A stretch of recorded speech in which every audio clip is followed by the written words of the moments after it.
Malam itu kabut turun lebih cepat dari biasanya. Di lereng Gunung Lawu, di sebuah desa terpencil bernama Watu Jaran, angin bertiup membawa aroma menyan dan tanah basah.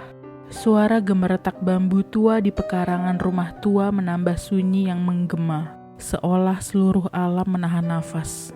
Di tengah rumah itu, seorang perempuan muda duduk bersila. Tubuhnya lunglai tapi tatapannya kosong, menembus kegelapan. Namanya Sekar Ayu, usianya baru 30, tapi sorot matanya seperti perempuan yang telah kehilangan segalanya. Di hadapannya ada sebuah bokor kuningan berisi air bunga dan seutas rambut hitam milik mendiang kekasihnya, Bagas. Di sebelahnya terbakar kemenyan wangi hitam, dan darah menetes dari jari manis Sekar, jatuh satu-satu ke dalam bokor. Aku gak peduli lagi, bisik Sekar lirih. Kalau harus kulanggar aturan, biar kulanggar. Aku cuma mau dia kembali. 40 hari sudah berlalu sejak Bagas ditemukan meninggal mendadak di pinggir hutan. Tubuhnya kaku, kulitnya pucat membiru, matanya terbuka seolah sedang menatap sesuatu yang tak bisa dijelaskan. Kata warga, ia tersesat dan terkena angin lelayu. Tapi Sekar tahu, kematian Bagas bukan kematian biasa. Ia tahu karena ia melihatnya. Malam sebelum Bagas meninggal, Sekar bermimpi. Dalam mimpinya ia melihat Bagas berjalan ke tengah hutan sambil membawa kain putih. Di balik kabut ada sosok tinggi, kurus, hitam legam, bermata merah darah yang menyambutnya dengan tangan terbuka. Ketika Sekar mencoba berteriak, suaranya tercekat. Ia hanya bisa menyaksikan tubuh Bagas jatuh ditelan bayangan pekat yang menggulung seperti kabut hidup. Ia bangun dengan tubuh basah oleh keringat, dan keesokan paginya, kabar kematian Bagas datang. Sejak hari itu, Sekar tak lagi hidup, ia hanya bertahan. Orang-orang menduga Sekar terguncang, tapi apa yang mereka tak tahu adalah bahwa ilmu yang ia warisi dari ibunya, almarhumah Bu Lestari, bukan ilmu biasa. Bu Lestari adalah dukun besar di masanya. Dukun yang mampu melihat dan mengikat sukma, dan dikenal karena satu hal yang ditakuti, yaitu kemampuan untuk melakukan narik sukmo. Narik sukmo bukan ilmu memanggil arwah biasa. Ini adalah ritual kuno untuk menarik jiwa seseorang dari alam barzah ke dunia nyata.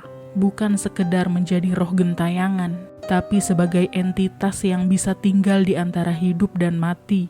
Konsekuensinya besar. Jika ritual gagal, yang datang bukan jiwa orang yang diminta, melainkan sukma liar yang mengincar tubuh dan jiwa manusia hidup sebagai wadah barunya.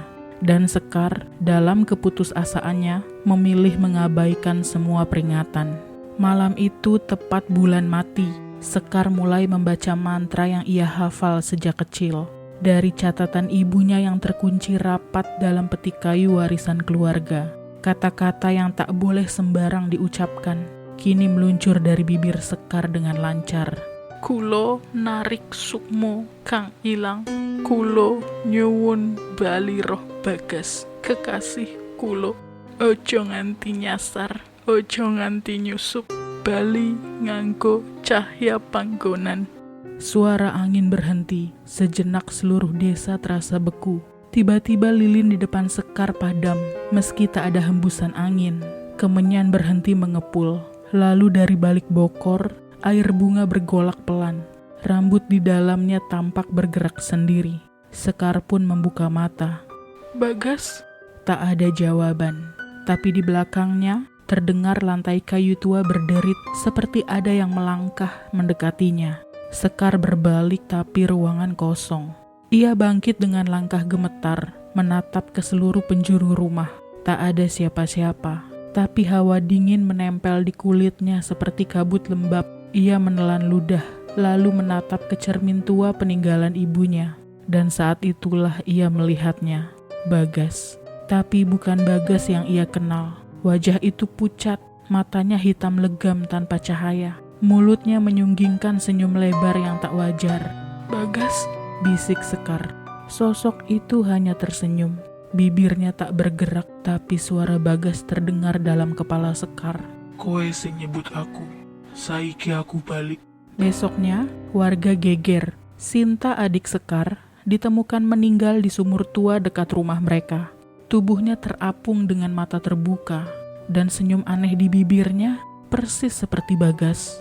Sekar terdiam. Ia tahu ini ulahnya, atau lebih tepatnya, ulah makhluk yang ia panggil.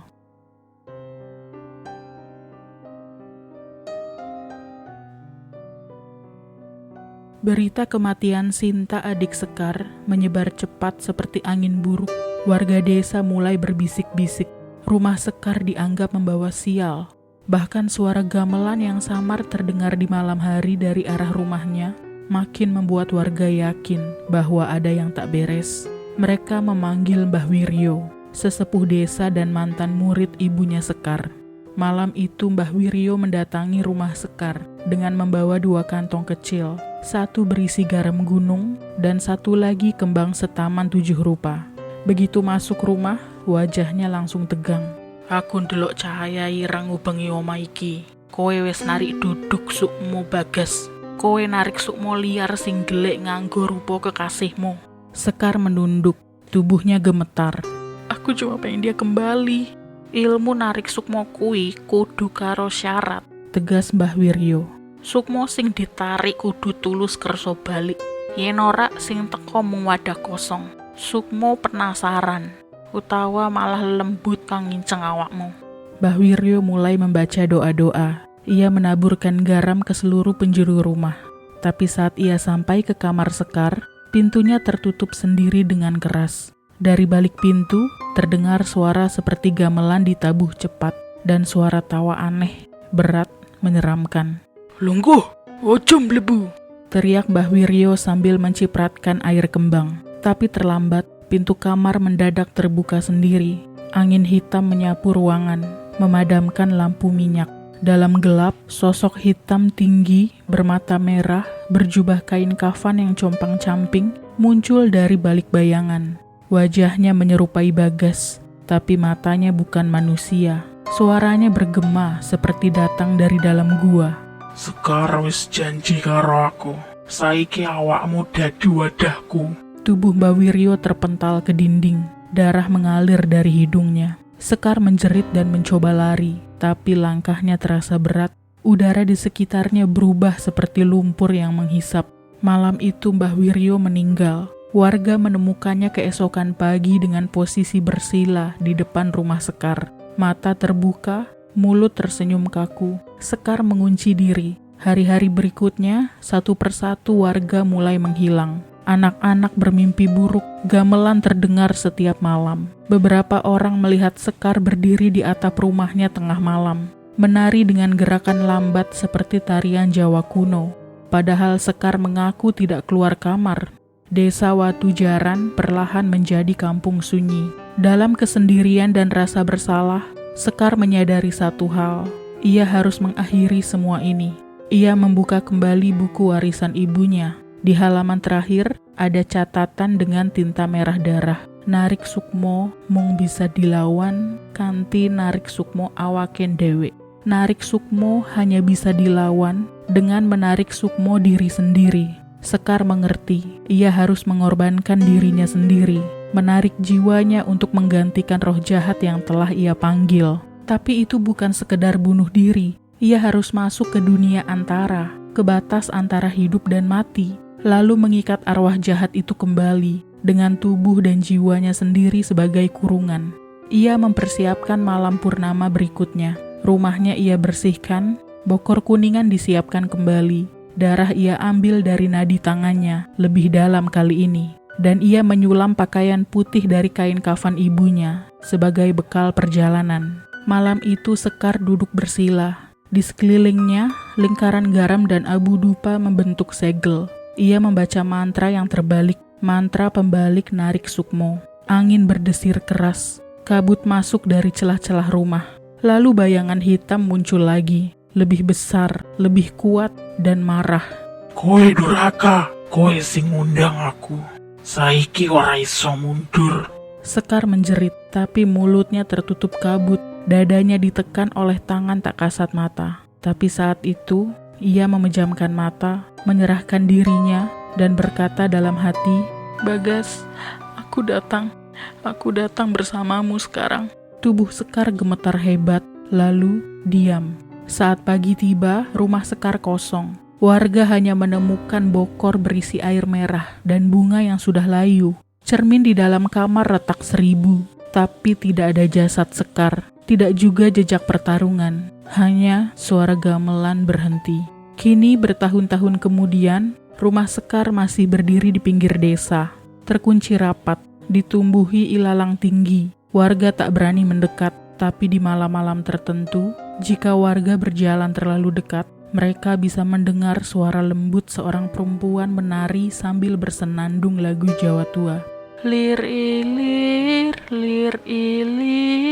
Dan suara itu akan berhenti tepat di belakang mereka.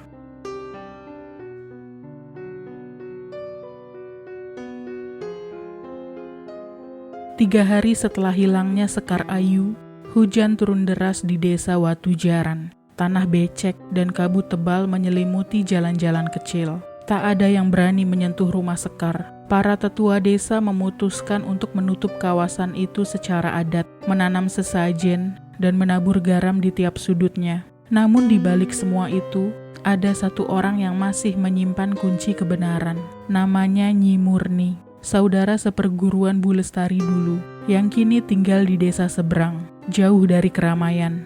Bu Lestari lahir dengan nama asli Lastri, dari garis keturunan dukun tua yang disebut Juru Kunci Sukmo. Kakeknya, Ki Reksonoto, adalah salah satu dari sedikit manusia yang dipercaya oleh Lembut untuk menjadi penjaga gerbang antara dunia arwah dan dunia nyata. Ilmu narik Sukmo bukan ilmu sembarangan. Ia tidak diturunkan melalui lisan biasa, tapi melalui mimpi dan pengalaman batin yang menyakitkan. Saat Lastri berumur 12 tahun, ia kerasukan untuk pertama kalinya saat sendirian di hutan.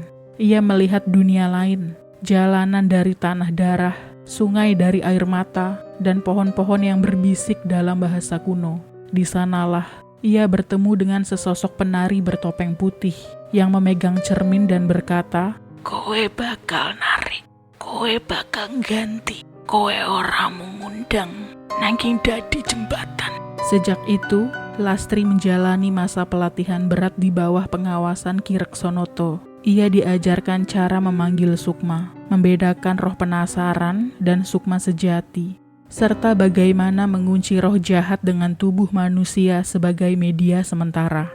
Namun Lastri memiliki satu kelemahan, cinta. Ia jatuh cinta pada seorang lelaki dari kota, Prasetyo namanya, yang ternyata hanya memanfaatkannya. Dalam patah hati dan amarah, Lastri melanggar larangan tertinggi, menarik sukma orang yang masih hidup untuk dipaksa mencintainya kembali. Ia gagal, dan sejak itu, ia dihantui oleh roh jahat yang memanfaatkan gerbang yang ia buka, roh yang kemudian dikenal sebagai Bayang. Makhluk yang akhirnya mengincar putrinya sendiri, Sekar.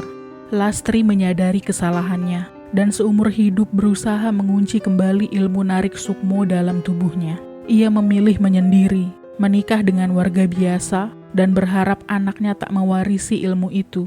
Namun darah tidak bisa dibohongi. Ilmu narik Sukmo memiliki 3 jenis ritual utama, yang semuanya Sekar pelajari diam-diam. Pertama, tarik Sukmo alus, atau pemanggilan lembut untuk memanggil sukma orang yang telah wafat dengan izin dan restu alam. Aman, tapi sulit. Yang kedua, ada tarik Sukmo gadung, pemanggilan paksa, memanggil arwah tanpa restu, beresiko tinggi, rentan salah sasaran. Dan yang terakhir, tarik Sukmo mungsuh, pemanggilan dengan pengorbanan jiwa, ritual tingkat akhir untuk menukar tempat dengan roh jahat dan membungkusnya dalam tubuh manusia. Hanya dilakukan 1 kali dalam 1 garis keturunan. Bu Lestari dulu hampir melakukan tarik mungsuh untuk mengurung Bayang, tapi ia urungkan karena Sekar masih bayi. Ia memilih menyegel Bayang sementara dalam hutan larangan, yang ternyata menjadi lokasi kematian Bagas. Bagas tak mati karena tersesat, ia mati karena masuk ke wilayah segel. Sukmanya ditarik paksa oleh Bayang sebagai tumbal pembuka gerbang. Ketika Sekar melakukan tarik Sukmo, ia membuka kembali gerbang yang telah ditutup ibunya. Ketika Sekar mengorbankan dirinya, ia tidak langsung mati. Ia masuk ke jagat sukma, tempat roh-roh berkeliaran tanpa arah. Ia melihat Bagas, tapi Bagas bukan lagi manusia. Ia terjebak dalam bentuk sukma yang nyaris habis. Wajahnya kabur, suaranya seperti desir daun. Kenapa kamu kesini, Sekar? Kamu seharusnya hidup. Sekar memeluk Bagas, tapi tubuhnya dingin, rapuh. Ia tahu waktunya terbatas. Sekar menarik benang merah dari tubuhnya, tali sukmo, lalu membungkus tubuh Bayang dengan itu. Ia mulai menari, tarian terakhir, tari penutup gerbang. Tubuhnya membakar, sukmanya memudar, tapi Bayang yang selama puluhan tahun berkeliaran, akhirnya terkunci kembali dalam segel tubuhnya. Sekar tidak mati, tapi ia tidak kembali sebagai manusia. Ia menjadi juru kunci baru. 3 bulan kemudian, desa Watu Jaran kembali tenang, tapi rumah Sekar tetap kosong. Tak ada yang berani meruntuhkannya. Bahkan pohon-pohon di sekitarnya tumbuh menjauh, seolah tak ingin menyentuh tanah di bawahnya. Sampai hari ini, beberapa orang yang nekat lewat malam-malam di sekitar rumah itu mengaku mereka mendengar suara perempuan menari dan menyanyi. Kadang jika ada orang yang sangat berduka, mereka bilang Sekar akan muncul dalam mimpi dan bertanya, "Apa kau ingin dia kembali, meski harus menukar jiwamu?" Dan ketika terbangun, pasti ada sejumput bunga kenanga dan setitik darah di bawah bantal.